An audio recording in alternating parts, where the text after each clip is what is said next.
2020 ലോകകപ്പിന്റെ ആവേശത്തിലാണ് ക്രിക്കറ്റ് ലോകം.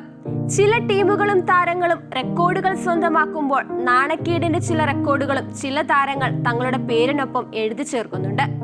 അതിലൊന്നാണ് ഇന്ത്യൻ ഓപ്പണർ അഭിഷേക് ശർമ്മ. ഒരു പന്ത് മിസ്സായാൽ അടുത്ത പന്ത് അതിർത്തി കടത്തണം. ചിന്താഗതി കൊള്ളാം. പക്ഷെ അഭിഷേക് ശർമ്മയ്ക്ക് കാര്യങ്ങൾ അത്ര എളുപ്പമാകുന്നില്ലെന്ന് മാത്രം.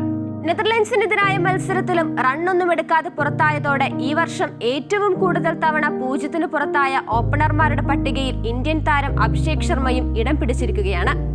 2026 മാത്രം താരത്തിന്റെ 5ാമത്തെ ഡെക്കാണിത്. നെതർലാൻഡ്സിനെതിരായ മത്സരത്തിൽ സ്പിന്നർ ആര്യൻ ദത്താണ് അഭിഷേകിനെ പുറത്താക്കിയത്. നേരിട്ട 3ാം പന്തിൽ താരം ബൗൾഡ് ആവുകയായിരുന്നു. ഈ ലോകകപ്പിൽ താരം കളിച്ച 3 മത്സരങ്ങളിലും റണ്ണൊന്നും എടുക്കാനായില്ല എന്നതും ശ്രദ്ധേയമാണ്. ഒരു വർഷം 5ഓ അതിലധികമോ തവണ കുട്ടി ക്രിക്കറ്റിൽ 0-ന് പുറത്താകുന്ന ഓപ്പണർമാരുടെ പട്ടികയിലാണ് അഭിഷേക് ഇപ്പോൾ എത്തിയിരിക്കുന്നത്.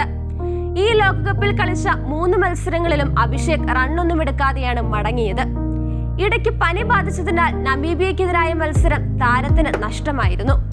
ഇത് മാറ്റി നിർത്തിയാൽ കളിച്ച അവസാന 3 മത്സരങ്ങളിലും ഹാട്രിക് ഡെക്കാണ് താരം വഴങ്ങിയത്. ആക്രമിച്ചു കളിക്കാനുള്ള അഭിഷേകിന്റെ ശൈലിയാണ് ഇന്ത്യയുടെ കരുത്ത്. എന്നാൽ സൂപ്പർ 8 പോരാട്ടം അടുത്തിരിക്കെ അഭിഷേകിന്റെ ഫോമില്ലായ്മ ഇന്ത്യക്ക് തലവേദന സൃഷ്ടിക്കുന്നുണ്ട്. ഇന്ത്യ ഇതിനോടകം തന്നെ സൂപ്പർ 8ലേക്ക് യോഗ്യത നേടിയിട്ടുണ്ട്.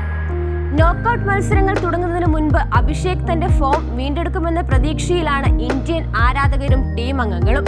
അഭിഷേകിന്റെ ഫോമില്ലായ്മ സഞ്ജു സാംസണുള്ള വഴിതുറക്കലാകുമോ എന്ന ചോദ്യവും ഉയരുന്നുണ്ട്. സഞ്ജു ആകട്ടെ ലഭിച്ച ഒരവസരത്തിൽ 22 റൺസ് എടുക്കുകയും ചെയ്തു. 8 പന്ത് മാത്രമാണ് സഞ്ജു നേരിട്ടത്. മാത്രമല്ല ദക്ഷിണാഫ്രിക്കയ്ക്കെതിരെ സഞ്ജുവിന് മികച്ച റെക്കോർഡുമുണ്ട്.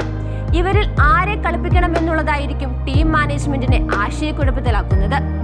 എന്തായാലും സൂപ്പർ 8 പോരാട്ടത്തിന് അഭിഷേകിന്റെ ഈ ഫോം പോരാ എന്ന കാര്യത്തിൽ തർക്കമില്ല.